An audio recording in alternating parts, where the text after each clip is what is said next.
ಏನು ಆಯಾಸವನ್ನು ಪರಿಹರಿಸಬೇಕೆಂಬುದಾಗಿ ಆ, ವೈಶಂಪಾಯನ ನದಿಯನ್ನು ಹೋಗಿ ಮುಳುಗಿದೆವು.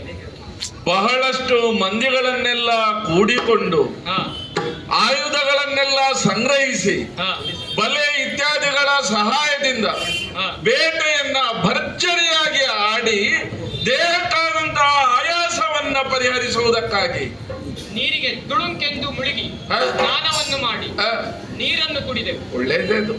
ನೀವು ಸ್ನಾನ ಮಾಡ್ತೀರಿ ಅಂತಾದ್ರೆ ಒಳ್ಳೆಯದೇ. ಮತ್ತೆ ಆ, ಆಲದ ಮರವೊಂದು ಕಂಡಿತು. ಸ್ನಾನ ಮಾಡಿದ ನೀರನ್ನೇ ಕುಡಿದ್ರಿ ನೀವು. ಹೌದು, ಆ, ಆಲದ ಮರವೊಂದು ಕಂಡಿತು. ಆ, ಅದರ ಬುಡದಲ್ಲಿದ್ದ ಆ, ಅದರ ಬುಡಕ್ಕೆ ಹೋಗಿ ಆ, ಮಲಗಿದೆವು. ಆ. ಮಲಗಿದಾಗ ಜಿಯಾ ಒಂದು ಶಬ್ದ. ಏನೇ ಮರದಿಂದ ಬಂದದ್ದ ಅಲ್ಲ ಅಲ್ಲ, ಮತ್ತೆ ಪಕ್ಕದಲ್ಲಿ ಕೆರೆ ದಡದಲ್ಲಿ ಆ, 3 ಜನರಿದ್ದರು. 3 ಜನ. ಹಾ, ಒಬ್ಬರು ಕಪ್ಪಚಾಯ ಆ, ಕಪ್ಪಚಾಯ ಕೃಪಾಚಾರ್ಯ. ಅವರೇ ಅವರೇ. ಆ, ಮತ್ತೊಬ್ಬ ಕೀಟವರ್ಮ, ಕೃತವರ್ಮ, ಮತ್ತೊಬ್ಬ ಅಶ್ವತ್ಥಮರ. ಅಶ್ವತ್ಥಾಮ, ಹಾ, ಅವರೇ. ಆಚಾರ್ಯರು. ಆಚಾರ್ಯ. ಆ, ಅವರು 3 ಜನ ತಮ್ಮ ತಮ್ಮಲ್ಲೇನೋ ಮಾತಾಡಿಕೊಳ್ಳುತ್ತಾ ಇದ್ದರು. ಮಾತಾಡಿಕೊಳ್ಳಿ ಬಿಡು. ಏನೆಂದು ನೋಡಿದರೆ, ಆ, ಬಾ ಎದ್ದು ಬಾ, ಎದ್ದು ಬಾ, ಆ, ನಾನು ನಿನಗೆ ಚಾ ಕೊಡುತ್ತೇನೆ ಎಂದು ಹೇಳಿದರು. ನಾನು ನಿನಗೆ ಚಾ ಕೊಡುತ್ತೇನೆ.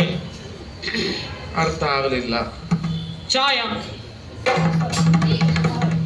ಹಾ ಹಾ ಹಾ, ಸಹಾಯ ಸಹಾಯ ಸಹಾಯ ಕೊಡ್ತೇನೆ. ಸಹಾಯ ಕೊಡ್ತೇನೆ ಅಂತ ಹೇಳಿ ಯಾರಿಗೆ?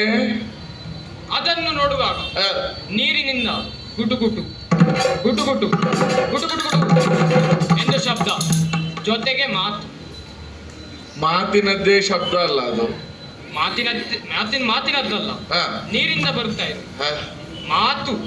ಅದು ಅಶ್ವತ್ಥಾಮರೇ, ಇಲ್ಲಿಂದ ಹೋಗಿ ಆ, ನೀವು ಇಲ್ಲಿದ್ದರೆ ಭೀಮನ ಬೇಹಿನ ಚರರು ನಮ್ಮ ಬಗ್ಗೆ ತಿಳಿದು ನನಗೆ ಕಷ್ಟ ಬಂದಿತು ಎಂದು ಹೇಳಿದವು. ಹಾ ಹಾ ಹಾ ಹಾ ಹಾ ಹಾ.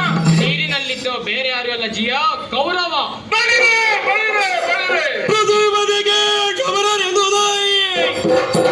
ಜಪ.